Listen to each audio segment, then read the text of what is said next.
Alhamdulillah, alhamdulillahi hamdan katsiran tayyiban mubarakan fi kama yuhibbu rabbuna wa yarda. Wa ashhadu an la ilaha illallah wahdahu la syarika lah. Wa ashhadu anna Muhammadan abduhu wa rasuluh. Ya ayyuhalladzina amanu taqullaha haqqa tuqatih wa la tamutunna illa wa antum muslimun. Amma ba'du. Fa inna asdaqal hadisi kitabullah wa khairal hadi hadi Muhammadin sallallahu alaihi wasallam wa syarral umuri muhdatsatuha wa kulla muhdatsatin bid'ah wa kulla bid'atin dhalalah wa kulla dhalalatin finnar. Ikhwan wa akhwati fillah, bapak-bapak, ibu-ibu, kaum muslimin dan muslimah, jamaah majelis taklim Masjid Al-Muhajirin Puri Suryajaya, Taman Boston, yang semoga dimuliakan oleh Allah Subhanahu wa taala. Tidak ada kata yang patut kita ucapkan di sore hari ini selain rasa syukur kita kepada Allah Subhanahu wa ta'ala atas segala karunia nikmat yang telah Allah berikan kepada kita.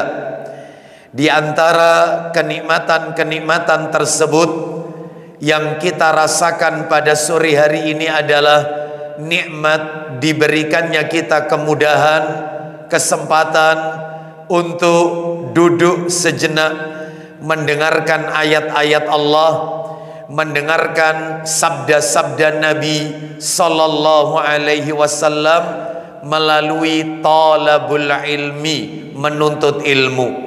Semoga langkah kaki perjalanan kita semua menuju rumah Allah ini semuanya tercatat di sisi Allah sebagai pemberat timbangan amal kebajikan kita kelak di yaumil mizan.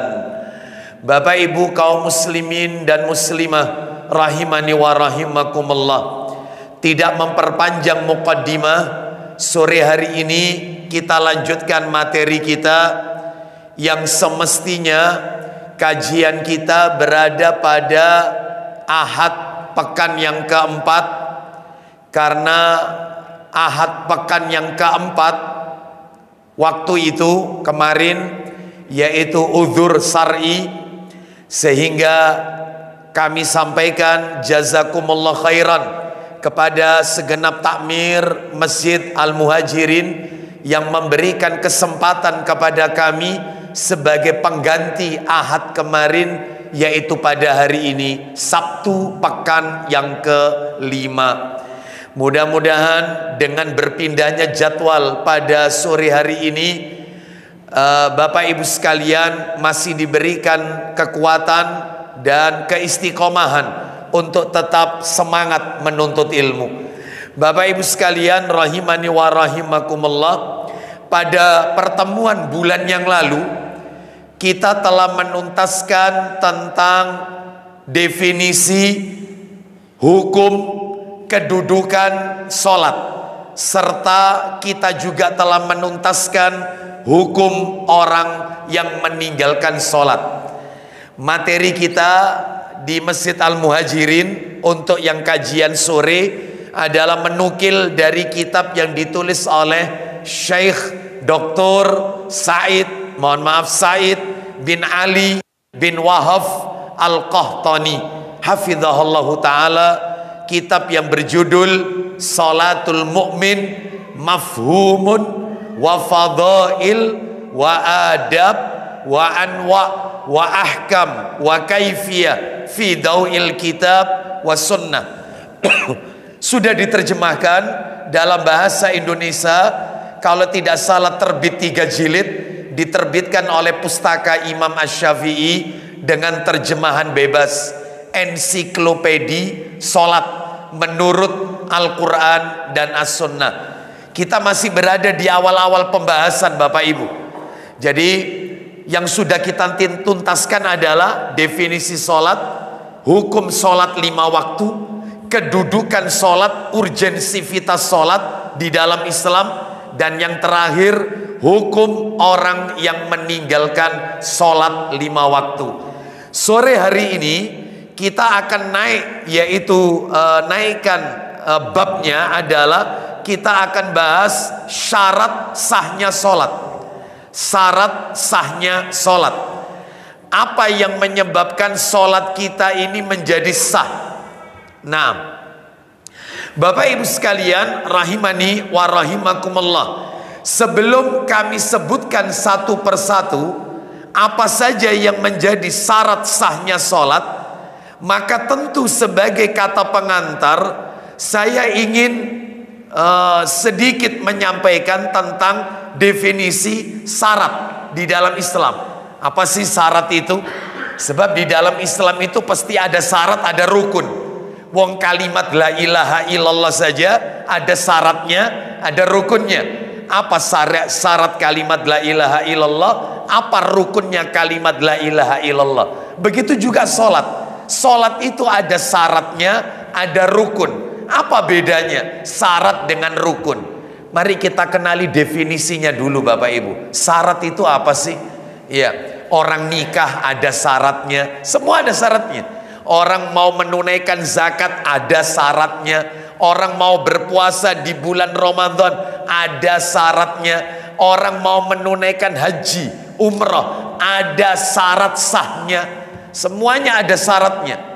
Baik, maka Bapak Ibu kalau kita lihat kata para alim ulama, syarat itu adalah bahasa Arab.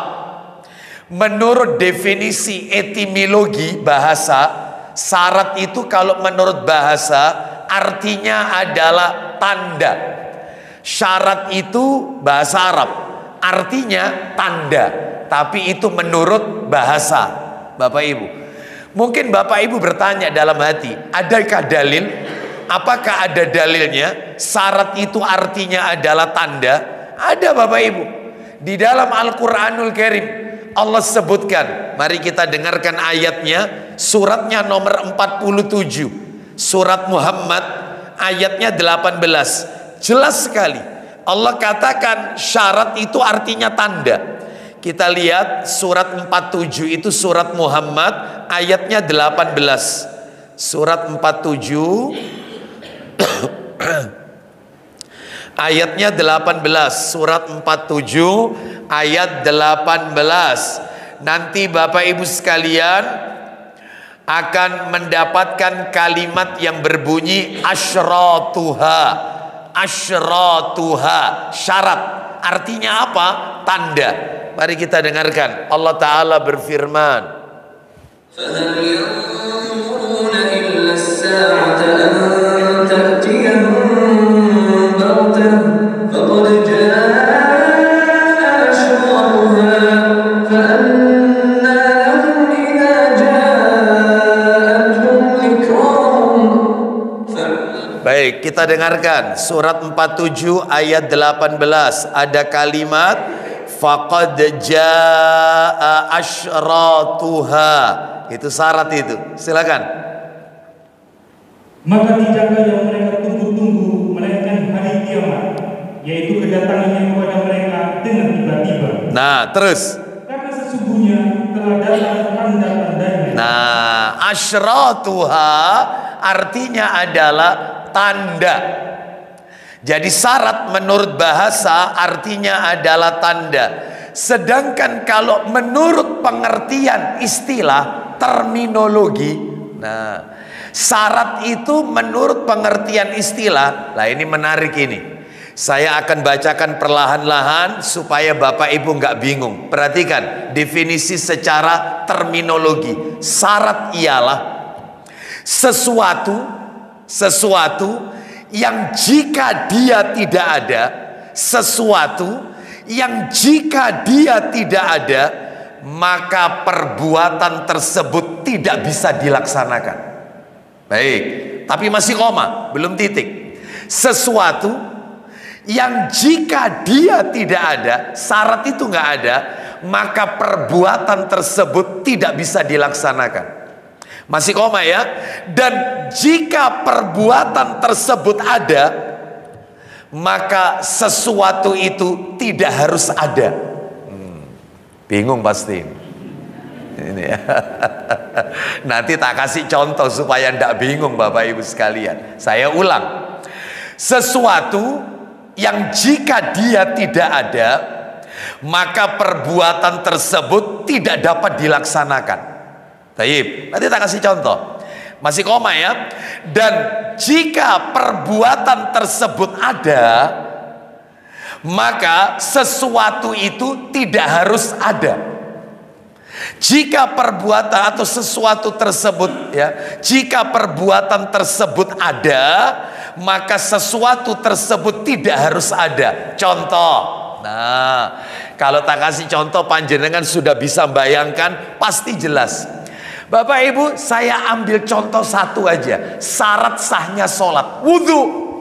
Orang kalau tidak wudhu, tidak sah sholatnya.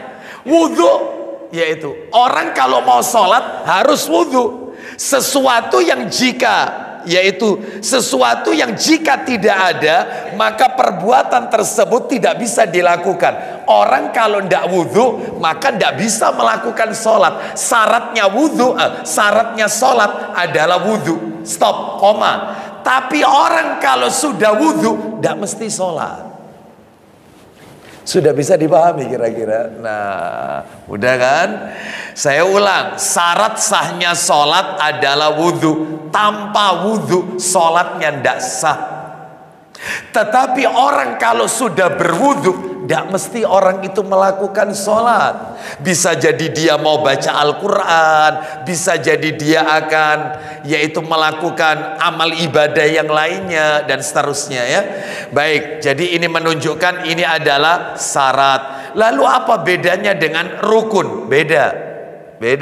Syarat itu artinya bedanya sama rukun ya. Syarat itu adalah mendahului amalan. Sedangkan rukun di dalam amalan. Makanya sholat itu ada syarat, ada rukun. Syarat sahnya sholat banyak. Harus wudhu, harus suci dari najis, suci dari hadas, harus ini, harus ini. Nanti kita sebut. Sedangkan rukun sholat, baca Al-Fatihah. Sebentar, takbiratul ikhram, baca Al-Fatihah, ruku, sujud, itu di dalam sholat. Jadi kalau syarat itu di luar sholat, kalau rukun itu di dalam ibadah. Termasuk puasa juga begitu. Syarat puasa sebelum puasa, rukun puasa ketika mengerjakan ibadah saum puasa. Jadi itu bedanya Bapak Ibu. Yang kita bicarakan sore hari ini syarat saja. Khusus syarat saja. Kita tidak menyentuh rukun. Sekarang saya akan sampaikan langsung poinnya. Ada berapa sih syarat sahnya sholat? Supaya sholat kita ini diterima oleh Allah, ada 9 Bapak Ibu. Ustadz dikurangi 1, tidak sah sholatnya, batal sholatnya. Lu berarti 9 itu harus tetap dikerjakan? Iya. Dan harus ada? Iya. Karena syarat ini 9 syaratnya ya. Mudah-mudahan waktunya cukup, insya Allah cukup. Baik. Ada 9 syarat sahnya sholat. Pak Didi bawa Sahih Muslim? Ada ya? Minta tolong Bukhari Muslimnya kalau ada. Atau Sahih Muslim aja cukup. Nanti yang lain kitabnya Abu Dawud di download aja. Baik Bapak Ibu sekalian, rahimani wa rahimakumullah. Ada 9 syarat sahnya sholat. Yang pertama adalah syarat pertama yaitu Islam. Syarat pertama adalah Islam. Ya jelas, orang kafir tidak diterima ibadahnya oleh Allah. Bapak Ibu sekalian, orang kafir amalannya tidak diterima, bahkan seluruh amalan-amalan perbuatan baiknya akan terhapus di sisi Allah Azza wa Jalla. Mana dalilnya? Saya akan tunjukkan dalil. Tolong dibuka firman Allah yang menunjukkan amalan orang kafir sebaik apapun dia tidak diterima oleh Allah. Tolong dibuka Quran surat 25 Al-Furqan ayatnya 23. Nah, kita dengarkan. Surat nomor 25 Al-Furqan ayatnya 23. Allah Ta'ala berfirman. Kita dengarkan baik-baik firman Allah Ta'ala. وَقَدِمْنَا إِلَى مَا عَمِلُوا مِنْ عَمَلٍ فَجَعَلْنَاهُ هَبَاءً مَنْثُورًا. Kita dengarkan Al-Furqan ayatnya 23. Silakan. Dan kami hadapi segala amal yang mereka kerjakan. Iya. Lalu kami jadikan amal itu bagaikan debu yang berterbangan. Baik Bapak Ibu sekalian, Allah jadikan amal itu bagaikan debu yang berterbangan. Disebutkan di dalam tafsir Ibnu Katsir, dikatakan bahwasannya nanti di hari kiamat amalannya orang-orang musyrik, pelaku syirik, amalannya orang-orang kafir yang mereka berbuat baik ketika di dunia. Kan banyak Bapak Ibu orang kafir yang melakukan kebaikan, suka menyantuni orang-orang lemah, ya. Orang-orang kafir suka membantu orang-orang yang membutuhkan, bahkan mereka pun rajin silaturahim, ya, menjaga kekeluargaan, mereka bertetangga dengan baik, suka memberi hadiah. Ini kan perbuatan baik. Itu nanti di hari kiamat disebutkan dalam tafsir Ibnu Katsir, ternyata semua kebaikan yang mereka sangka itu bermanfaat untuk dirinya, ternyata tidak memiliki nilai apapun di sisi Allah. Hal itu disebabkan tidak terpenuhinya syarat diterimanya amal. Apa itu? Yaitu mentauhidkan Allah, ikhlas beribadah hanya kepada Allah. Sedangkan orang kafir melakukan kesyirikan. Makanya yang diterima itu cuma muslim Bapak Ibu sekalian. Maka sholat kalau ingin diterima, syarat pertama harus muslim. Saya tunjukkan dalil yang lebih meruncing. Coba dibuka surat An-Nur, surat nomor 24. Mundur berarti suratnya. An-Nur ayat 39. Mari kita dengarkan surat nomor 24 An-Nur ayatnya 39. Allah Ta'ala berfirman. Oh, ayat ini betul-betul menohok betul ini ayat ini. Allah Ta'ala berfirman. An-Nur 39. وَالَّذِينَ كَفَرُوا أَعْمَالُهُمْ كَسَرَابٍ بِقِيعَةٍ يَحْسَبُهُ الظَّمْآنُ ماءً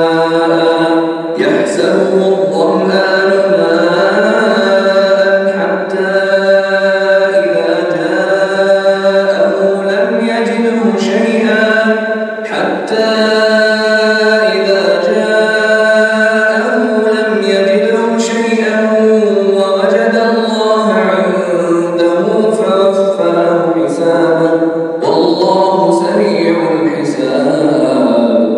Silakan. Dan orang-orang kafir, amal-amal mereka adalah laksana fata morgana di tanah yang datar. Amalannya orang kafir itu ibarat fata morgana, seperti di tanah yang datar. Lanjut. Yang disangka air. Lanjut. Yang disangka air oleh orang-orang yang dahaga. Tetapi apabila didatangi, air itu dia tidak mendapatinya sesuatu apapun. itulah amalannya orang kafir. Seperti fata morgana, kelihatan dari jauh seperti ada air. Begitu didatangi karena mereka kehausan, gak ada apa-apa. Lanjut ya. Dan didapatinya ketetapan Allah di sisinya. Lanjut. Lalu Allah memberikan kepadanya perhitungan amal-amal dengan cukup. Terus. Dan Allah adalah sangat cepat perhitungannya. Baik Bapak Ibu sekalian, itulah amalannya orang-orang kafir, tidak diterima oleh Allah Azza wa Jalla. Kita tambahkan lagi dalil. Makanya syaratnya harus muslim baru diterima oleh Allah. Maksudnya ibadah sholatnya. Coba dibuka Quran surat nomor 3 Ali Imran. Nah, ini juga lebih jelas lagi. Mundur, surat 3 Ali Imran ayatnya 85. Ali Imran ayat 85. Wa may yabtaghi ghairal islami dinan. Allah Ta'ala berfirman, wa man yabtaghi ghairal islami dinan falan yuqbala minhu wa huwa fil akhirati minal khasirin. Jelas sekali kan, agamanya saja nggak diterima oleh Allah, apalagi amalannya. Silakan. Barang siapa mencari agama selain agama Islam, Selain mencari Islam, siapa yang memilih agama selain agama Islam, maka sekali-kali tidaklah akan diterima agama itu daripadanya, agamanya sudah nggak diterima oleh Allah. Terus nasibnya di akhirat, dan dia di akhirat termasuk orang-orang yang rugi. itulah orang kafir. Sudah agamanya nggak diterima, nggak diridhoi oleh Allah. Yang diridhoi kan cuma Islam. Inna dina indallahil Islam. Kan gitu. Mereka sudah tidak diridhoi, plus di akhirat termasuk orang-orang yang rugi. Ya. Jadi syarat supaya amal diterima, terutama sholat, yang pertama muslim. Tak tunjukkan lagi. Coba dibuka, banyak ini dalilnya. Saya tambahkan dikit aja ya. Surat 9 At-Taubah.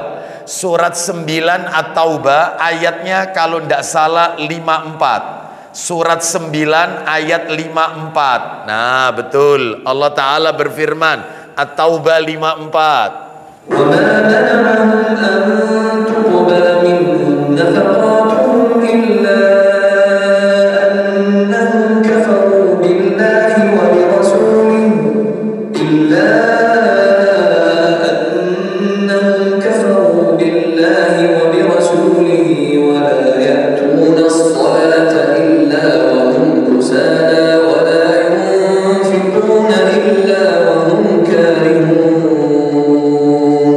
Silakan. Dan tidak ada yang menghalangi mereka untuk diterima dari mereka, yaitu nafkah-nafkahnya, melainkan karena mereka kafir kepada Allah dan Rasulnya. Infak yang mereka tunaikan tidak diterima oleh Allah karena mereka kafir kepada Allah. Berarti jelas ini, mereka ibadahnya tidak diterima. Terus lanjut. Dan mereka tidak mengerjakan sholat, Terus. melainkan dengan malas. Dan tidak pula menafkahkan harta mereka, melainkan dengan rasa enggan atau terpaksa. Baik, saya tambahkan satu terakhir. Coba dibuka Sahih Muslim, nomornya 99. Hadis Muslim nomor 99. Nomor aslinya 123. Nomor asli Bapak Ibu 123 nomor aslinya. Cetakan terjemahannya 99. Mari kita dengarkan. Allah Ta'ala berfirman, Rasulullah Sallallahu Alaihi Wasallam bersabda. Silakan. Hakim bin Hizam radhiyallahu anhu bertanya kepada Rasulullah SAW. Silakan. Ia berkata, apa kata Hakim bin Hizam? Bagaimanakah pendapat Anda tentang perbuatan-perbuatan baik yang pernah kulakukan pada masa jahiliyah? Bagaimana menurut Anda wahai Rasulullah? Semua perbuatan baik yang aku lakukan ketika aku di masa jahiliyah dulu, sebelum masuk Islam. Apa kata Nabi? Seperti sedekah. Nah, beliau ngasih contoh seperti sodako. Terus, memerdekakan budak. Aku juga pernah memerdekakan budak. Terus, dan menghubungkan silaturahim. Aku juga menghubungkan silaturahim. Apa diterima oleh Allah dulu ketika aku masih jahiliyah? Lanjut. Apakah semuanya itu mendapat pahala atau tidak? Terus, jawab Rasulullah SAW. Iya. Anda masuk Islam berkat kebajikan-kebajikan yang telah Anda lakukan sebelumnya. Terus, baca catatan kakinya. Apabila orang kafir masuk Islam dengan sungguh-sungguh. Orang kafir masuk Islam dengan sungguh-sungguh alias mu'alaf. Lanjut. Kemudian dia mati sebagai muslim. Dan dia matinya sebagai muslim yang taat, maka amal kebajikannya selama ia masih kafir mendapat pahala juga dari Allah Subhanahu wa taala. Semuanya dihitung, asalkan matinya muslim. Tetapi kalau matinya kembali ke agama awal, murtad, nggak diterima oleh Allah. Dan juga disebutkan di dalam hadis riwayat Muslim pula, seluruh kebaikan yang dilakukan oleh orang-orang kafir itu dibalas oleh Allah. Dengan apa? Dengan semua kebaikan yang ada di dunia. Makanya Bapak Ibu nggak usah kaget kalau ada orang kafir, dia tidak sholat, mengakui Tuhan itu tiga, hidupnya fine-fine saja, hidupnya kaya raya, diberi sehat, diberi anak keturunan tampan cantik, diberi pasangan hidup yang tampan, pasangan hidup yang cantik, rumah mewah, mobil mewah. Sama Allah, Allah tidak zalim sama mereka. Jangankan manusia, cacing hewan aja nggak dikasih akal, rezekinya dicukupi oleh Allah. Lah kok manusia yang dikasih akal? Sekalipun orang kafir dikasih rezekinya oleh Allah. Allah tidak zalim. Dia melakukan kebaikan dibalas oleh Allah dengan kebaikan pula, tapi untuk di dunia. Sementara di akhirat, saya pinjam Sahih Muslimnya. Sementara di akhirat, maka Allah akan memaksa mereka untuk menjalani, yaitu azab yang sangat pedih. Nabi SAW menyebutkan, Bapak Ibu, di dalam hadis riwayatnya riwayat Muslim, dalam Sahih Muslim, nomor hadisnya, nah ini, yaitu tentang perlakuan atau tentang orang-orang kafir yang melakukan kebaikan-kebaikan. Nah ini nomornya 2403, Bapak Ibu sekalian, nomor cetakan terjemahan 2403. Nah ini kita dengarkan, silakan. 2403 dan 2404, silakan. Dari Anas bin Malik radhiyallahu anhu, ia berkata, iya, Rasulullah SAW bersabda, isinya, sesungguhnya Allah Ta'ala tidak akan mengurangi kebajikan orang-orang mukmin. terus, Dia diberi upah di dunia, terus, dan pahala di akhirat. itu orang beriman. Di dunia dia dapatkan, di akhirat dapat. Lah kalau orang kafir, Adapun orang kafir, dia diberi rezeki dengan kebajikan yang dikerjakannya di dunia. terus di akhirat Setelah sampai di akhirat, tidak ada lagi kebajikan yang akan diberi pahala baginya. selesai, dia nggak dapat apa-apa, rugi. Ya, 2404, lanjutkan. Dari Anas bin Malik radhiyallahu anhu, ia berkata, Silakan. Rasulullah SAW bersabda, Isinya, sesungguhnya apabila orang-orang kafir mengerjakan kebajikan di dunia, maka dia diberi upah dengan amalnya itu berupa rezeki di dunia. dikasih rezeki oleh Allah. Terus, Adapun orang-orang mukmin, ya, maka pahala kebajikannya disimpan Allah Ta'ala untuknya di akhirat, serta diberinya rezeki di dunia berhubung dengan ketaatannya. nah seperti itu, di dunia dapat, di akhirat dapat. Ya, oleh karena itu maka berbahagialah, bersyukurlah kita ditakdirkan oleh Allah lahir di muka bumi ini hingga sekarang, yaitu meyakini hanya Islam satu-satunya agama yang diridhoi oleh Allah Subhanahu wa taala. Semoga Allah wafatkan kita juga dalam keadaan muslim dan dalam keadaan husnul khatimah. Baik, kita lanjutkan. Jadi syarat yang pertama apa tadi? Syarat pertama Islam. Syarat nomor 2. Syarat yang nomor 2, syarat sahnya sholat nomor 2 adalah berakal. Berakal. Orang gila nggak sah sholatnya. Orang gila, sholatnya orang gila nggak sah. Ini harus berakal. Ustadz, bagaimana dengan orang pikun? Nah, nanti kita jawab Bapak Ibu ya.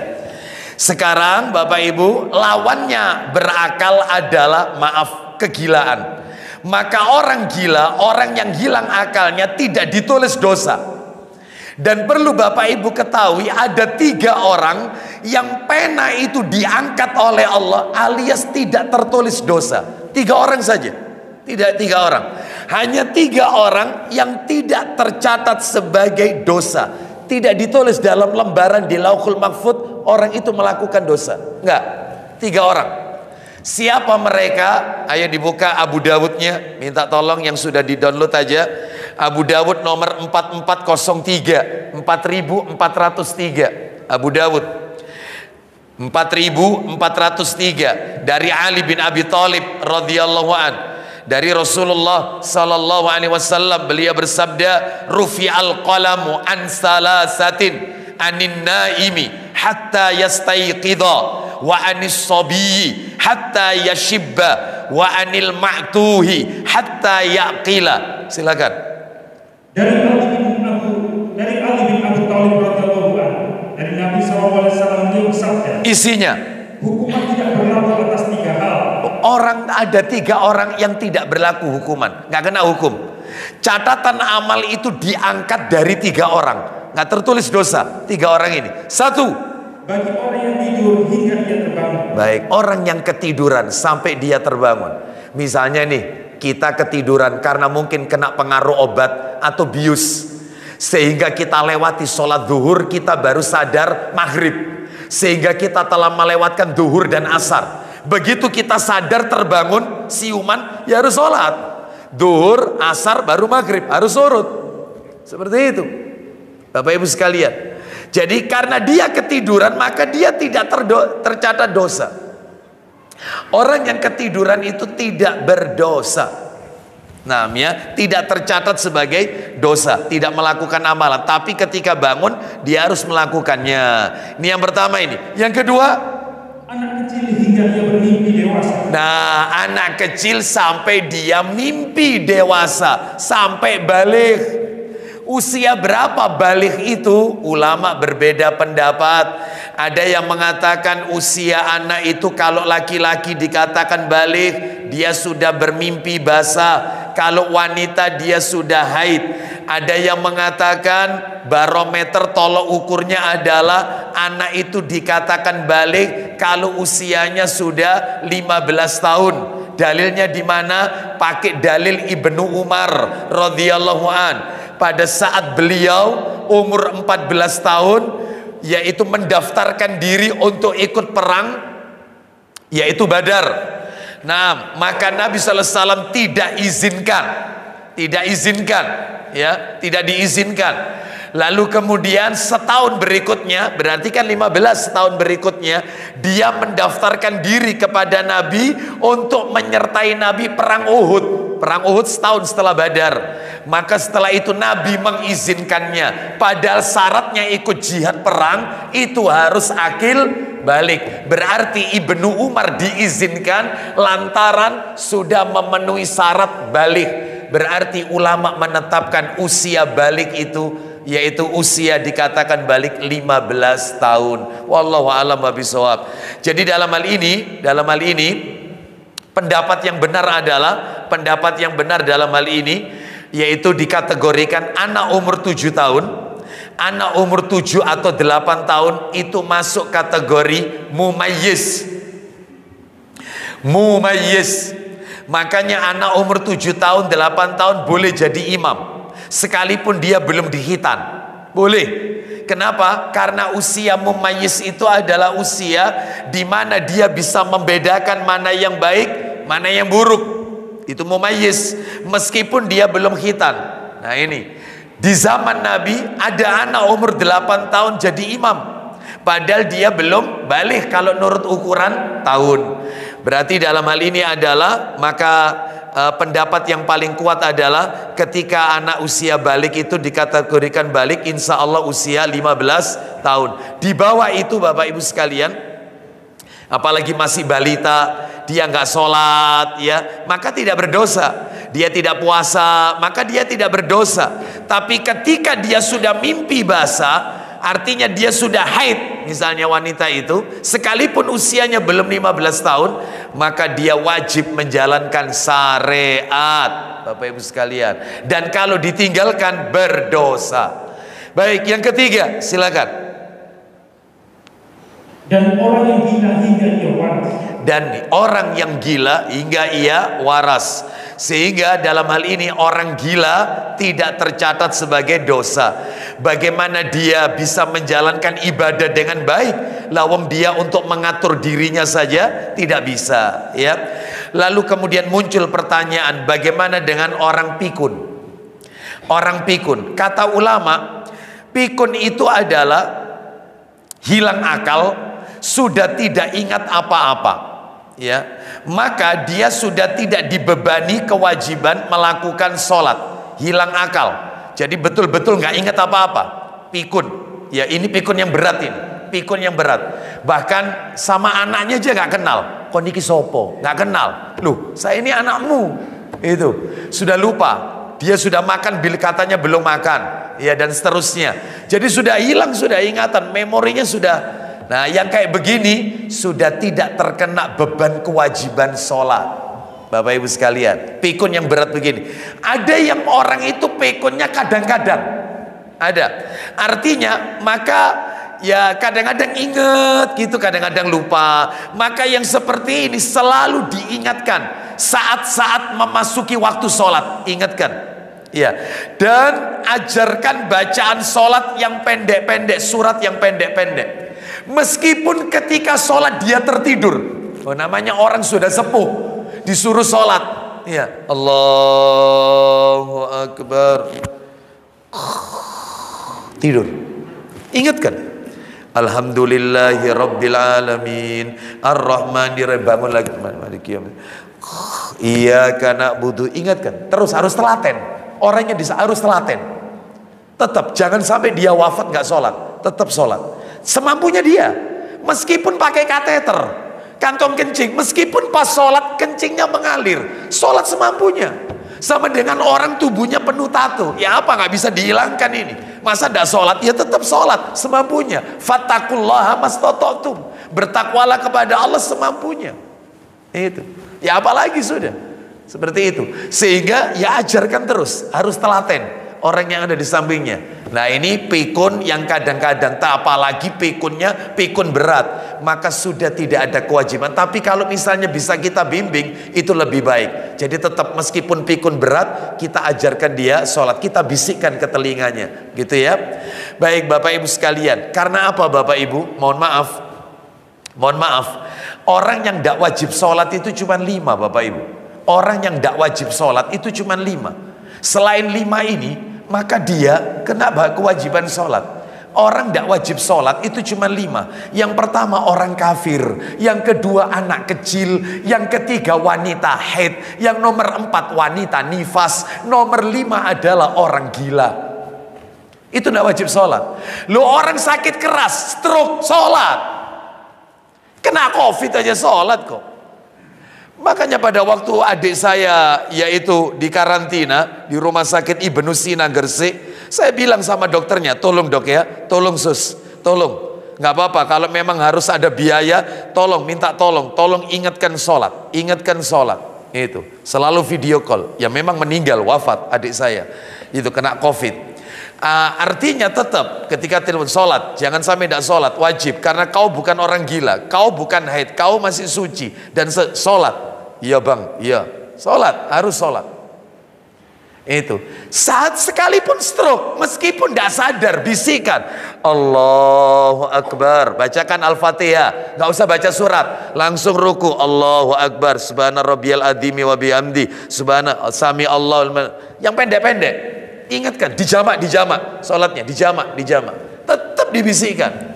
Karena yang tidak wajib sholat itu cuma 5 Bapak Ibu, cuma 5. Iya. Tanya, apakah dia kafir? Bukan muslim. Apakah dia haid? Enggak, suci. Iya, apakah dia nifas? Enggak, dia enggak melahirkan, dia suci. Apakah dia orang gila? Waras. Selesai, wajib sholat. Yang enggak wajib itu cuma 5. Musafir wajib sholat. Musafir. Apalagi pikun, sholat, tapi semampunya. Sekalipun kalau pikun berat enggak kena beban kewajiban, tapi tetap ajarkan kalau bisa. Wallahu a'lam bishawab. Sekarang kita masuk syarat yang nomor 3. Syarat yang nomor 3 adalah tamyiz.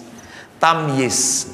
Apa itu tamyiz? Tamyiz itu adalah ini yang tadi saya singgung. Seorang anak yang sudah mencapai umur mumayyiz.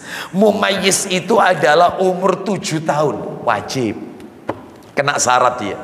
Meskipun dia belum balik. Nah, ini tadi yang saya sampaikan tadi. Ya. Masuk di sini. Mana dalilnya? Ayo, Pak Didi minta tolong dibuka Abu Dawud. Sunan Abu Dawud nomornya 494. 494 dari Sabrah bin Ma'bad Al-Juhani radhiyallahu an. Silakan baca.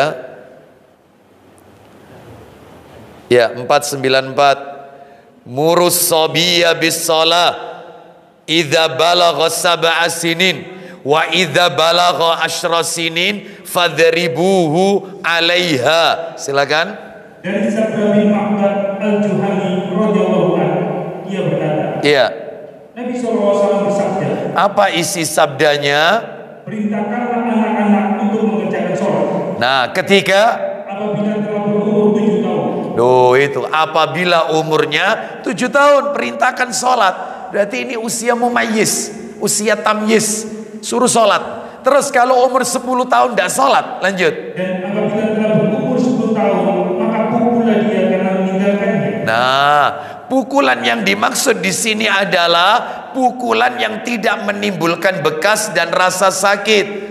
Dan pukulannya adalah pinggul ke bawah, tempatnya di 3 tempat. Maaf, pantatnya atau betisnya atau telapak kakinya. Tidak boleh memukul anak itu pinggul ke atas, menjewer telinga, mencubit dadanya, atau menamparnya haram. Seperti itu.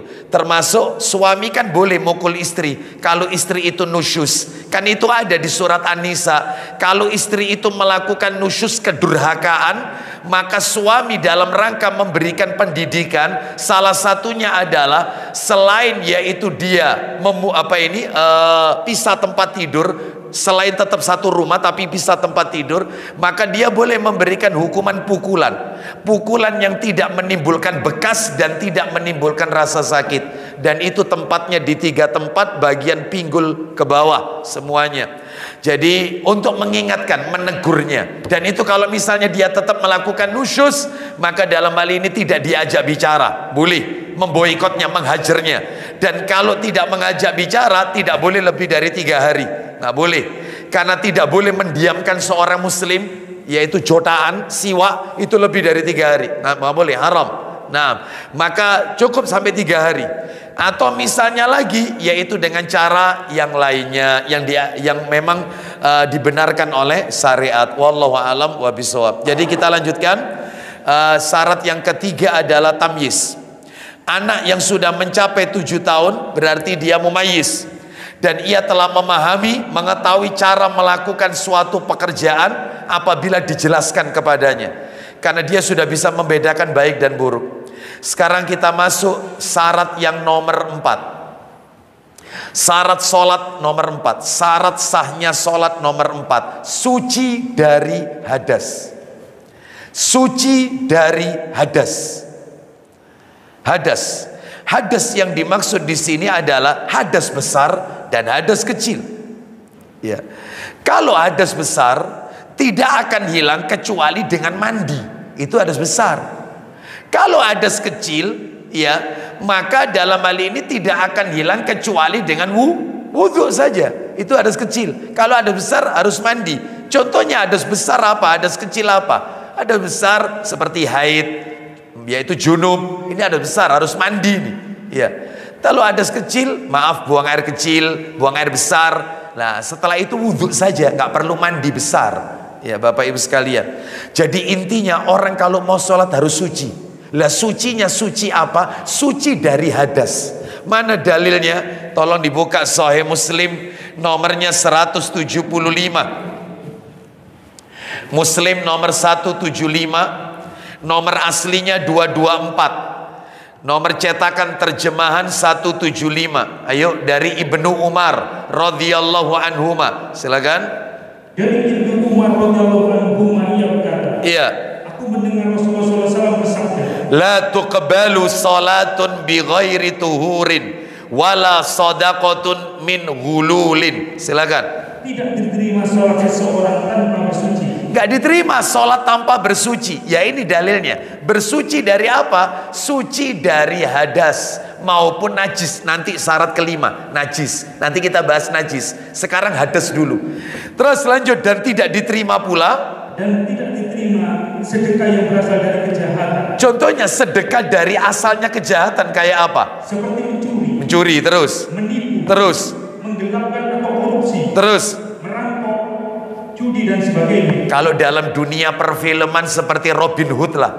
Robin Hood kan begitu, mencuri hartanya orang-orang kaya diberikan ke orang miskin, sekalipun tujuannya baik ya tetap tidak diterima. Kalau dalam dunia perwalian, film perwalian, Sunan Kalijaga kan gitu ya, kan dia kan mencuri hartanya orang-orang kaya lalu diberikan ke orang-orang rakyat jelata, sekalipun itu maksudnya baik, tapi tidak mungkin mencuri jadi halal karena diberikan kepada orang-orang miskin. Haram ya tetap haram. Makanya orang sedekah hasil riba, sedekah hasil korupsi, tetap ini tidak diterima. Termasuk sholat tidak diterima kalau tidak bersuci. Lah cara bersucinya ada dua, mohon maaf ada tiga. Entah itu mandi besar, entah itu wudhu, entah tayamum. Nah itu cara bersucinya. Salah satu, kalau mandi besar, hadas besar, junub, haid, nah itu. Kalau wudhu, buang air kecil, buang air besar, itu. Tayamum termasuk penggantinya wudhu karena tidak ada air. Baik, sekarang kita lanjutkan. Atau ada air tapi dia terkena halangan, misalnya sakit keras atau terluka. Kalau kena air akan memperlambat proses penyembuhan lukanya. Nggak apa-apa tayamum. Seperti itu ya.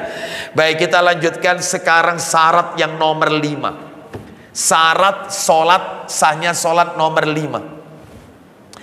Yang kelima adalah menghilangkan najis. Nah, tentunya gandengan habis hadas terus najis. Menghilangkan najis. Ya, jangan diremehkan Bapak Ibu masalah najis ini. Terutama maaf masalah kencing. Sebab ada orang, maka Nabi mengatakan kebanyakan anak Adam itu diazab dalam kuburnya karena kencing. Masalah kencing. Yang satunya lagi Nabi pernah mengatakan kebanyakan anak Adam diazab karena lisan. Jadi ada yang karena lisan, ada yang karena kencing. Ya. Kenapa kok karena kencing? Karena nggak paham tentang najis, nggak paham masalah toharoh, kesucian, sehingga diazab dalam kubur. Ya. Baik, kan pernah Nabi itu melewati 2 pekuburan yang Nabi mengatakan 2 orang yang ada dalam kubur ini sedang disiksa oleh Allah dengan siksa yang keras atas dosa yang mereka anggap sepele. Padahal gak sepele dosanya, menurut mereka sepele, menyepelekan. Makanya kita jangan meremehkan dosa sekecil apapun, jangan. Terus sahabat bertanya, "Fima dzalik ya Nabi Allah?" Memangnya dosa apa yang mereka lakukan? Nabi menjawab, "Hadani rajulani yu'adzabani fi kuburihima adzaban syadidan fi dzambin hayyinin." 2 orang yang ada dalam kubur ini sedang diazab oleh Allah dengan azab yang keras atas dosa yang mereka anggap sepele. Kenapa? Yang pertama adalah karena la yastanzihu minal baul. Mereka tidak paham masalah kencing. Ya, tidak menjaga masalah najis. Ini ya, tidak membersihkan kencing. Lalu yang kedua yaitu mereka berjalan di tengah-tengah manusia melakukan namimah. Apa itu namimah? Adu domba. Jadi banyak orang kayak begini, ngomong sama si A begini, katanya kamu A, katanya si B kamu ini gini. Si A pasti marah. Dia bilang sama si B, katanya si A kamu itu begini. Gimana caranya A dan B ini bertikai? Lah ini provokator, namimah ini. Dan dalam riwayat yang lain adalah ghibah, karena membicarakan aib orang. Intinya lisan. Satu masalah kemaluan, maaf kencing, satunya masalah lisan. Makanya betul kata Nabi, man yadman li ma baina lihyaihi wa ma baina rijlaihi adman lahul jannah. Siapa yang bisa menjamin untukku, dia bisa menjaga di antara 2 gerahamnya, geraham atas sama geraham bawah, maksudnya lidah, dan bisa menjaga di antara 2 kakinya, maksudnya kemaluannya, adman lahul jannah. Aku jamin orang itu pasti masuk surga. Jaga lisan, jaga kemaluan, pasti masuk surga. Maksudnya jaga kemaluan di sini terkait masalah-masalah yang diharamkan, zina, termasuk kencing, kesucian. Hati-hati, jangan sampai pakaian kita terkena najis, rembesan, pipis. Aduh, sholatnya tidak sah. Ya memang betul dia sholat, tapi tidak dianggap sholat wong najis. Apalagi kalau kencingnya itu pakai orinoil, kencing berdiri, dikhawatirkan kena cipratannya. Makanya Nabi itu kalau di rumah, kata Aisyah, kencingnya jongkok, tidak berdiri. Tapi Nabi pernah kencing sambil berdiri. Dilihat oleh para sahabat. Kata ulama, kalau permukaan air kencing itu yaitu padat, keras, porselen dan yang lain, sebaiknya jongkok, lebih aman. Tapi kalau permukaannya itu lembek, tanah, rumput dan yang lainnya, maka berdiri boleh. Cuman kalau kita misalnya nggak biasa jongkok untuk bapak-bapak, meskipun di kamar mandi nggak apa-apa berdiri, tidak dipermasalahkan, asalkan tetap terjaga, jangan sampai kena cipratannya. Ini najis ini bahasa, ini syarat sahnya sholat ini, jangan sampai kena najis, ya bahaya ini. Tetesan, rembesan, ya seperti itu. Makanya betul-betul harus dituntaskan. Ya, baik, kita lanjutkan. Mana dalilnya? Dalilnya ngikut tadi, yaitu Sahih Muslim nomor 175. La tuqbalu sholatun bi ghairi tuhurin. Tidak diterima sholat seseorang tanpa apa tadi? Tanpa bersuci. Lah najis itu dibagi-bagi Bapak Ibu. Adanya najis mughaladhah. Oh itu najis berat ini ya. Seperti najisnya babi, anjing, ini najis berat ini Bapak Ibu ya, seperti itu. Ada lagi najis mukhaffafa, najis ringan ya, banyak sekali.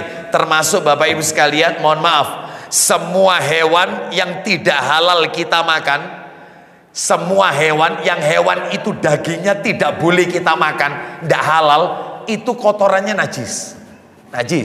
Tetapi semua hewan yang dagingnya halal kita makan, kotorannya tidak najis.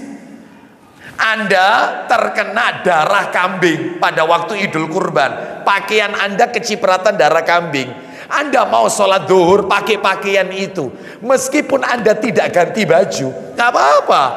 Karena setiap hewan yang kita makan, halal kita makan, maka dia tidak najis. Kencingnya kena ke pakaian kita, cukup diusap aja, diusap. Wong air kencing onta boleh diminum Bapak Ibu. Rasul menyuruh kita untuk pengobatan air kencing onta, karena daging onta itu halal kita makan, nggak apa-apa. Ya, tapi kalau air kencing ini kambing, ndak, jangan Bapak Ibu. Ya, ndak ada dalilnya. Ya, jangan. Air kencing onta itu, Bapak Ibu pernah minum air kencing onta? Naudzubillah, lu kok naudzubillah, ya itu pengobatan bagus untuk penyakit perut dan macam-macam, ya baik. Dan itu ada dalilnya, hadis Bukhari itu. Baik, ada Ustaz, berarti kotoran kucing, Ustaz, kucing itu kan hidup di sekitar rumah kita, berarti najis. Saya pribadi mengikuti pendapat ulama yang mengatakan najis, saya pribadi. Sekalipun ada ulama yang mengatakan enggak, karena dia hidup di sekitar kita. Sebagaimana Abu Hurairah juga itu memelihara kucing, kan begitu. Wallahu a'lam bishawab. Tapi saya pribadi, karena kucing haram kita makan. Itu ya. Baik, kotoran cicak najis. Kotoran cicak ya najis. Jadi termasuk dalam hal ini adalah bangkai, kecuali cuman bangkai yang boleh yaitu dimakan, maka dia tidak najis. Bangkai ikan dan bangkai apa? Apa ini? Belalang tidak najis. Kemarin ada yang tanya nyeleneh, Ustadz, hukumnya makan laron ya apa Ustadz? Ini musim hujan ini Ustadz, banyak laron Ustadz. Iya, bagaimana hukumnya? Yang pernah saya baca fatwa ulama yang yang rojih, yang argumentatif, pendapat yang kuat adalah nggak boleh Bapak Ibu, nggak boleh. Loh, belalang itu bukannya laron itu bukannya satu spesies, yaitu ya belalang itu dan seterusnya Ustadz. Kata para ulama, belalang ini masuk kategori binatang yang menjijikkan, sehingga tidak boleh dimakan kecuali belalangnya. Belalang boleh, nyambe itu haram karena karnivora. Sedangkan kalau dhob beda, sejenis kayak kadal, tapi boleh, halal. Meskipun Nabi nggak makan, sahabat memakannya, dan dia hidupnya di padang pasir. Bapak Ibu sekalian, ini dhob, beda dengan karnivora, beda. Makanya kalau di jalan-jalan itu sego nyambe, nah itu ya. Nah itu mestinya kita turun, kita katakan ini haram. Ya, bisa nggak kita katakan gitu ya? Baik ya, langsung marah-marah itu nanti ya. Bapak Ibu sekalian rahimani wa rahimakumullah, termasuk menghilangkan najis ini bukan yang kena ke tubuh kita, tetapi tempat sholat kita, pakaian kita, harus bersih dari najis, ya. Juga dari badan seseorang yang akan melakukan sholat, ya. Jadi harus, yaitu kita berada di tempat pakaian yang suci. Apa kata Allah dalam Al-Quran? Bisa dibuka itu, yaitu di surat 74 ayat 4. Ya, surat 74 itu surat apa? Al-Muddatsir. Surat Al-Muddatsir, surat 74, ayatnya ayat 4. Surat 74, ayatnya ayat 4. Allah Ta'ala berfirman, pendek ayatnya. Wasiyabaka fatahhir. Silakan. Dan pakaianmu bersihkan. Pada asalnya suci itu dengan menggunakan air. Jika najis itu ada di tanah, maka dituangkan air ke atasnya. Adapun jika najis tersebut di selain tanah, maka dibersihkan sampai suci. Jadi Bapak Ibu sekalian, cara mensucikan misalnya pakaian kita yang terkena najis memang beda-beda perlakuannya, ya. Misalnya ibu-ibu, ya, bawahan pakaian bawahannya kan mungkin sampai menyentuh tanah, ya. Ternyata ketika berjalan di situ ada genangan air dan ibu-ibu ragu, ini air suci atau air najis, jangan-jangan air selokan. Maka tidak usah ragu. Orang kalau nuntut ilmu itu enak kok, tidak akan ragu. Berjalanlah di tempat yang kering, karena tempat yang kering itu sebagai penyucinya. Tidak usah bingung ke kamar mandi harus diucek, harus digira, nggak usah. Jadi cukup berjalan di tempat yang kering aja, selesai. Karena tanah yang kering itu pergeserannya itu sebagai penyucinya, selesai. Itu mudah kok Islam ini, ya. Ternyata luar biasa Nabi memberikan solusi. Baik, kita lanjutkan. Sekarang kita akan lihat. Nah ini saya tambahkan, Ustadz gimana Ustadz hukumnya pakaian yang dikasih alkohol? Alkohol itu najis apa enggak? Parfum ada alkoholnya, minyak wangi ada alkohol, itu najis apa enggak? Ini maka setahu saya menurut pendapat yang kuat bahwasanya alkohol itu tidak najis, tidak najis. Sehingga kalau baju diberi parfum yang ada campuran alkohol, sholat Anda sah. Dalilnya di mana kalau alkohol itu tidak najis? Dalilnya itu Bapak Ibu sekalian banyak. Di antaranya adalah di dalam riwayat Muslim nomor 1920, riwayat Tirmidzi banyak. Jadi ketika pertama kali khomer itu diharamkan, maka para sahabat pada waktu itu sedang memegang alkohol itu. Lalu terdengar berita khomer haram. Maka khomer itu langsung yaitu ditumpahkan di jalan-jalan. Sehingga jalan itu penuh dengan khomer. Pada saat ayat terakhir turun, larangan khomer secara tegas, Al-Maidah ayat 90. Seperti itu. Para ulama kalau itu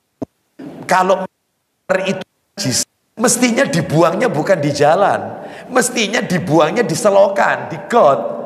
Karena jalan itu tempat lalu lalangnya orang, khawatir nanti terkena pakaian. Ini menunjukkan khomer itu tidak najis. Oleh karena itu maka tidak usah ragu kalau bapak-bapak ke masjid sholat Jumat pakai parfum, parfumnya ada alkoholnya. Entah itu metanol, entah etanol, entah apa alkohol, maka tidak masalah. Artinya dalam hal ini menurut pendapat yang kuat alkohol tidak najis. Lebih baik ya untuk kehati-hatian ya yang cari parfum yang non alkohol kalau bisa. Kalau enggak nggak apa-apa ya. Baik, wallahu a'lam bishawab. Sekarang syarat ke-6. Syarat ke-6 menutup aurat. Oh iya. Syarat ke-6 harus menutup aurat. Sholat nggak boleh aurat terbuka, nggak boleh. Ya.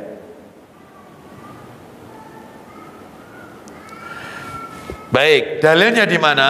Dalilnya adalah disebutkan di dalam hadis, di dalam ayat Al-Quran, suratnya Al-A'raf, surat 7 ayat 31. Kita dengarkan surat nomor 7 ayat 31. Surat 7 ayat 31. Allah Ta'ala berfirman, Ya bani Adam khudhu zinatakum 'inda kulli masjidin wa kulu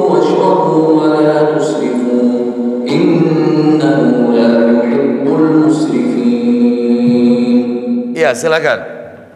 Hai anak Adam, pakailah pakaianmu yang indah di setiap memasuki masjid. Stop, sampai di situ. Kata para alim ulama yang dimaksud adalah setiap akan sholat.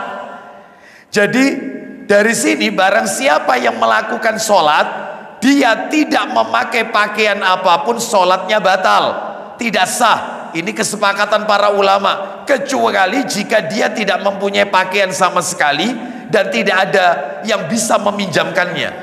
Nah, seperti itu. Ya, maka dalam hal ini yaitu wajib menutup aurat. Lah, aurat dibedakan. Untuk laki-laki aurat itu adalah mulai dari pusar sampai ke lutut. Makanya laki-laki yang memakai baju ikhram, pusarnya nggak boleh kelihatan. Pusar itu harus tertutup karena pusar itu aurat. Sekalipun itu anak dengan bapak, bapaknya di rumah pakai celana pendek, kelihatan pusarnya. Apa bahasa pojok kampungnya pusar itu ya? Nah, sudahlah, itulah kurang lebih. Ya, maka itu tidak boleh, itu aurat itu. Tidak boleh, meskipun sama laki-laki, haram. Ya, papanya pakai celana pendek, pahanya kelihatan, haram, karena paha itu aurat. Ya, kecuali kalau di dalam istri. Batasan ini, bebas ini, sudah. Tapi begitu keluar kamar, ada anak laki-laki, sekalipun sama laki-laki, nggak boleh, ya, harus tertutup.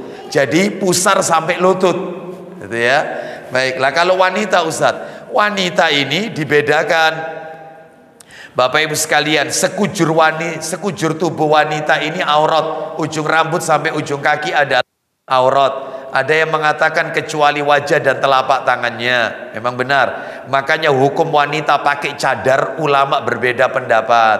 Hukum wanita pakai cadar. Syekh Albani rahimahullah mengatakan sunnah. Ya, sunnah. Sunnah yang ditekankan, tidak wajib. Tidak wajib. Padahal istri beliau memakai cadar. Nah, cuman beliau berfatwa tidak wajib. Tapi ulama yang lain mengatakan wajib. Seperti itu. Baik, kita tidak perlu mempermasalahkan ini, adalah intinya dengan dia semakin menutup dirinya itu jauh lebih baik tentunya, menghindarkan fitnah. Thayyib.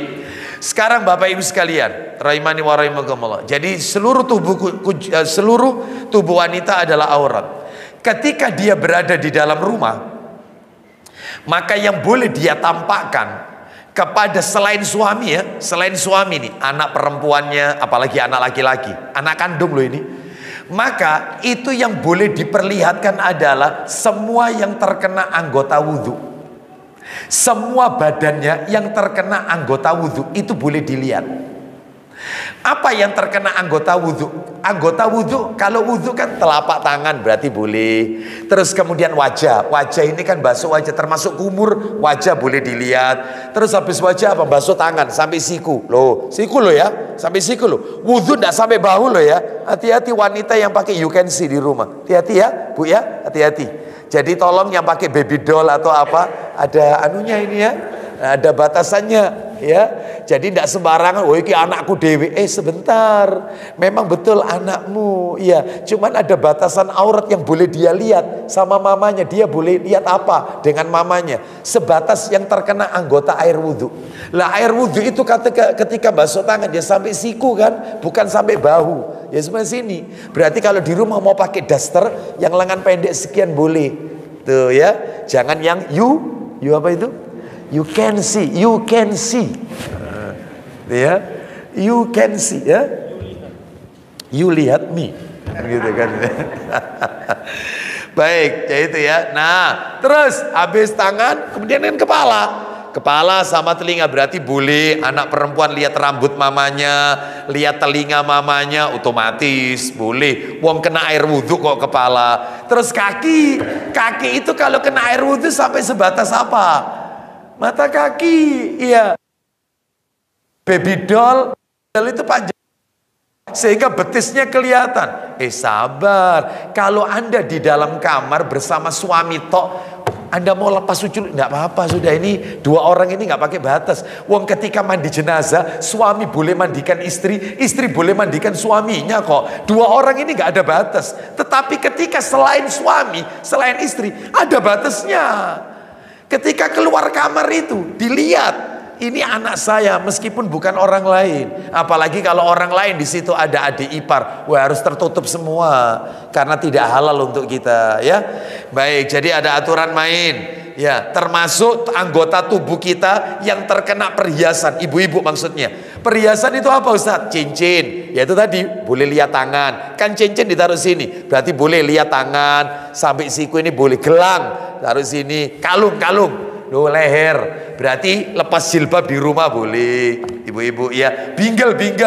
Binggel itu ditaruh di mata kaki apa betis? Binggel. Betis apa mata kaki apa paha? Binggel itu di paha, betis apa mata kaki? Jawaban. Hah? Kok gemes aku, ha? Iya, ya mata kaki. Ya, jadi berarti tidak boleh kelihatan betisnya sama anak itu. Kalau bisa ya pakai yang panjang, dasternya jangan pendek, ya. Baik, ini nanti saya ceramah begini, Ustadz melarang wanita dasteran. Salah lagi toh. Salah lagi kan? Ini nggak fokus itu namanya, ya, nggak paham, ya. Makanya dalam hal ini kalau ngaji itu harus fokus. Terus kalau sudah begini cari ustadz pembanding, ustadz itu, ambil ustadz lihat nih. Katanya Abu Aslam ustadz begini. Oh iya, sudah jadinya konflik. Padahal saya jelaskan apa? Kalau sama suami istri tidak ada batasan. Yang ada batasannya itu adalah selain sama pasangan kita, sama anak yang boleh dilihat itu apa saja. Sudah tak jelentrehkan itu apa tadi ya? Tak beberkan. Oh, sudah ya, tidak perlu saya ulang lagi. Baik, saya tidak ridho kalau ibu-ibu salah tangkap dari yang saya sampaikan. Demi Allah saya tidak ridho. Ya, ya, sebab muncul berita Ustadz melarang wanita pakai daster. Astagfirullah. Bojone dasteran apa gak sih Ustadz itu? Sampai digitukan. Ya dasteran lah di rumah. Wong itu pakaian kebanggaan ibu-ibu. Kalau mau kemana aja itu pulang itu sih dibayang lagi gak daster. Kan gitu. Pulang, aduh. Ya, kan gitu. Siapa yang melarang itu? Cuman penjelasannya diperhatikan tadi ya. Baik, sekarang syarat yang ketujuh. Syarat yang ketujuh, yang tadi itu menutup aurat, dalilnya sudah. Saya kasih tambahan dalil. Tambahan dalil untuk yang keenam, mundur dikit. Tambahan keenam, Abu Dawud, ditambahkan Abu Dawud. Nomornya 641. Abu Dawud nomor 641. Abu Dawud nomor 641. Dari Aisyah radhiyallahu anhuma, dia berkata Rasulullah sallallahu alaihi wasallam bersabda, la yaqbalullahu salatun haidin illa bi khimarin. Silakan. Dari Aisyah radhiyallahu anhuma, dari Nabi sallallahu alaihi wasallam, beliau bersabda. Isinya, Allah tidak menerima salat wanita. Ulang lagi. Allah tidak menerima salat wanita. Terus. Yang sudah haid atau balik kecuali dengan memakai tutup kepala. Kecuali pakai tutup kepala. Maka seorang wanita harus menutup seluruh badannya ketika sholat, kecuali mukanya. Muka nggak boleh. Makanya wanita bercadar itu ketika sholat harus dibuka. Kalau dia merasa ketika sholat, karena masjidnya mungkin hijabnya tidak syar'i, dia merasa wajahnya itu dilihat oleh laki-laki ajnabi.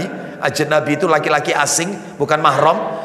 Maka dia cukup, misalnya ini jilbabnya ya, atau mukenanya ya, ini mukenanya, maka tangannya itu cukup diginikan, ditutupkan ke sampai pangkal hidungnya paling atas, ditutupkan sambil dipegangi. Karena dia merasa kalau dia itu dilihat orang, kan mata itu punya ekor mata, dia merasa. Nah, ketika dia merasa tidak dilihat maka dilepas. Yang tidak boleh itu diikat. Nah, itu nggak boleh.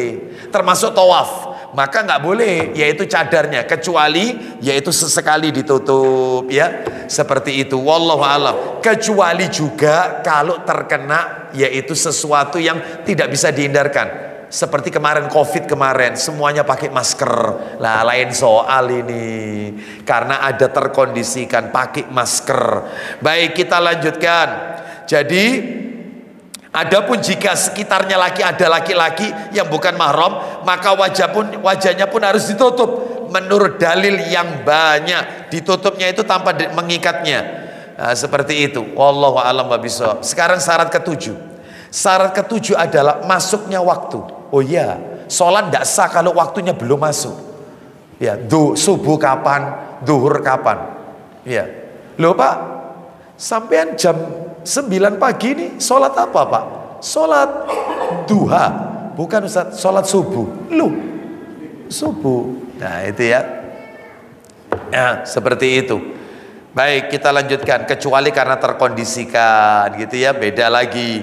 Ya, jadi masuknya waktu, harus masuk waktu. Karena sholat itu waktunya sudah ditetapkan oleh Allah Azza wa Jalla. Mana dalilnya? Silakan. Dalilnya saya kasih dua. Satu An-Nisa, ayo dibuka An-Nisa, surat nomor 4. Surat nomor 4 An-Nisa ayat 103. Saya kasih dua dalil ini.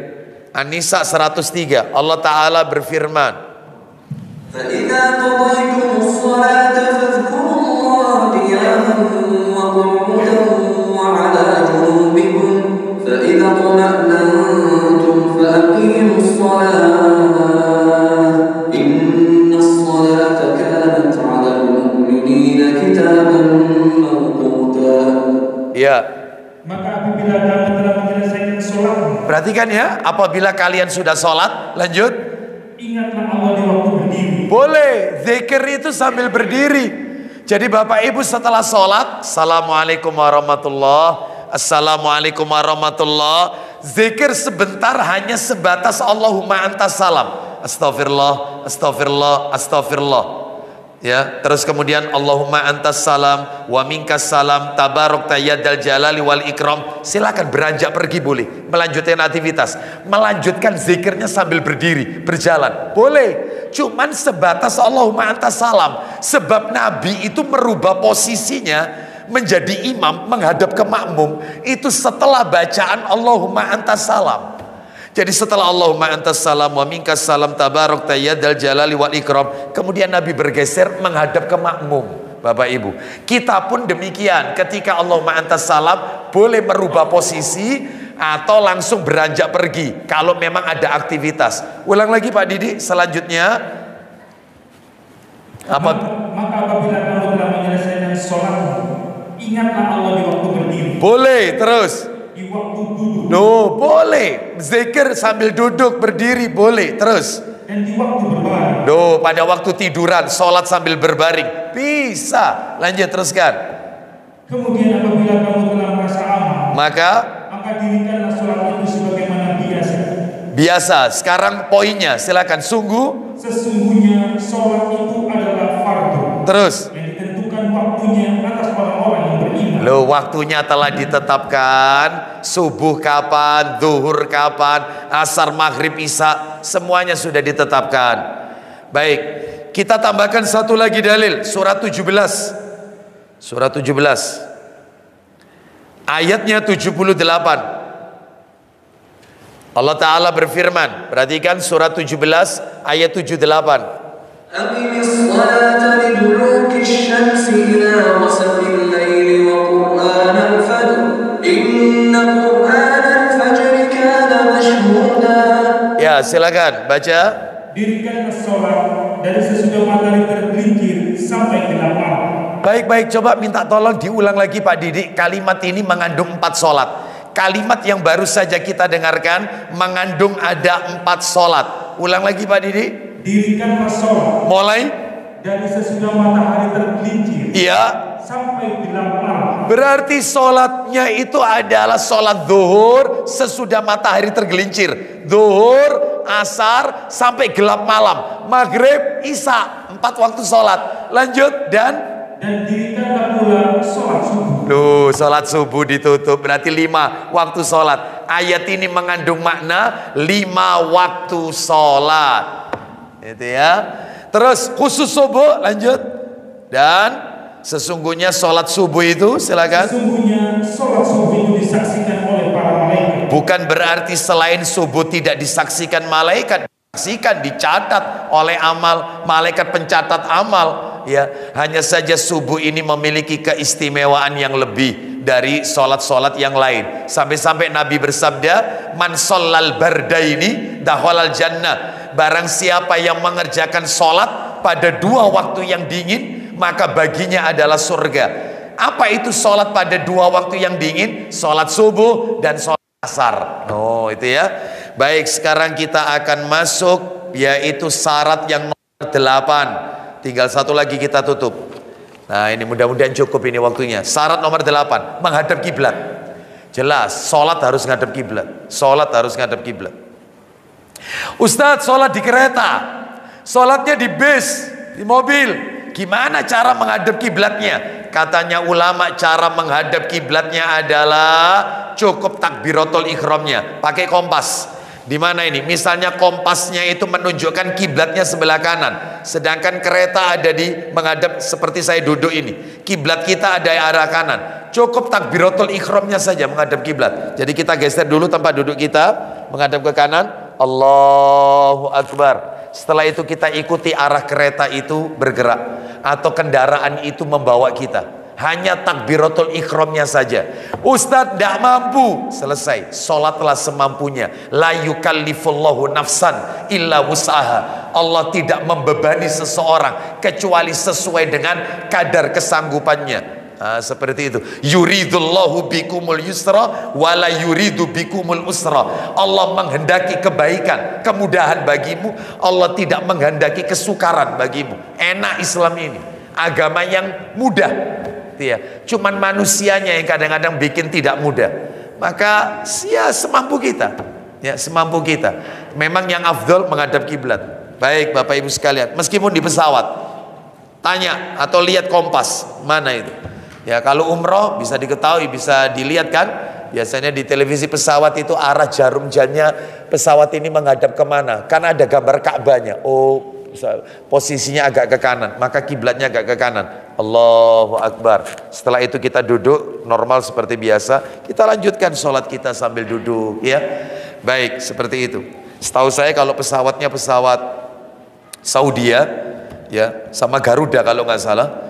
Itu kalau nggak salah loh ya, kalau nggak salah ada ruangan di belakang itu untuk sholat kalau nggak salah, meskipun kecil ya. Kalau nggak salah Saudi seperti itu, sama Garuda kalau nggak salah.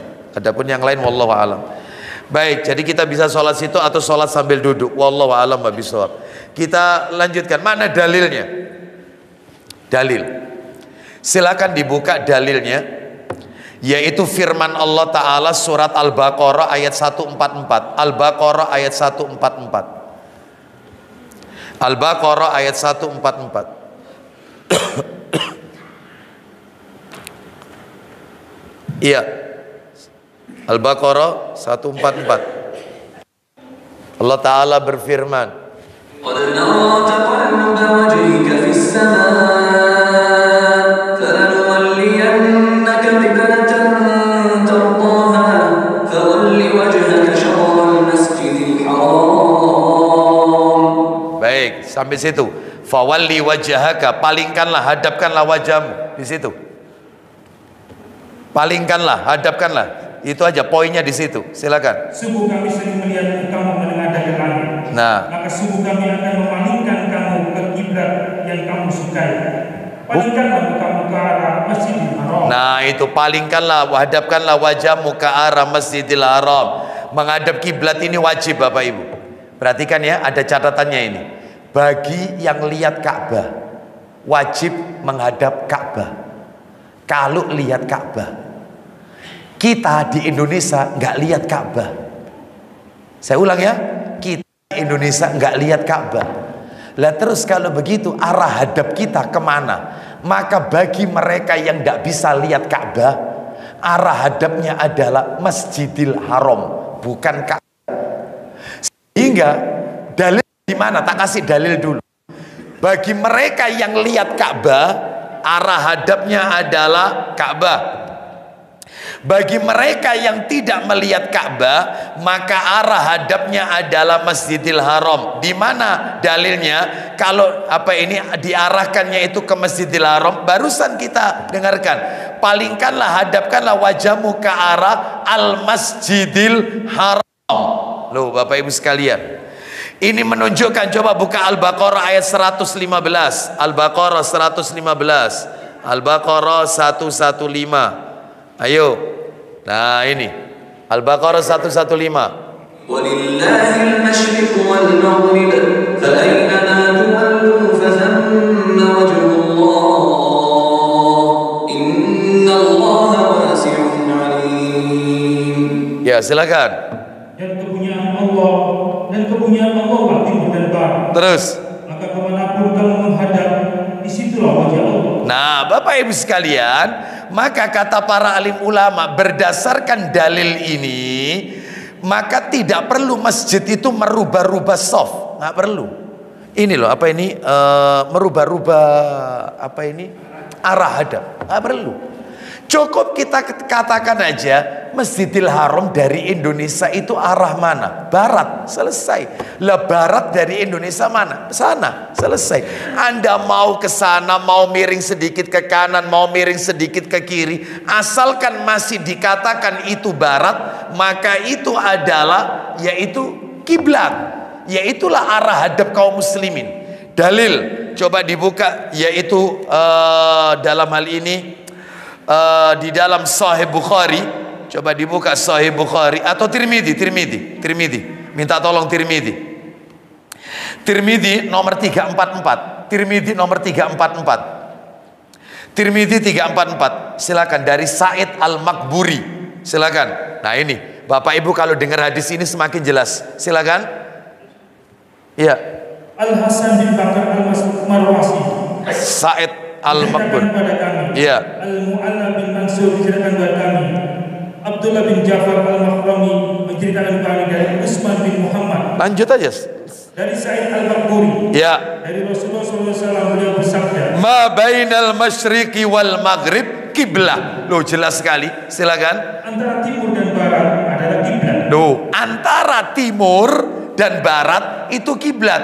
Loh, Ustaz, timur dan barat sana sama sana. Sabar. Nabi ketika mengucapkan ini, posisi Nabi ada di Madinah.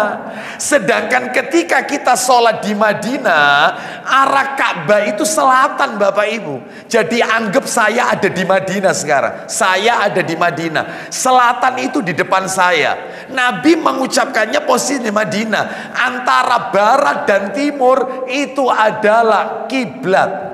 Lah di Indonesia beda. Arah hadap kita adalah arah barat.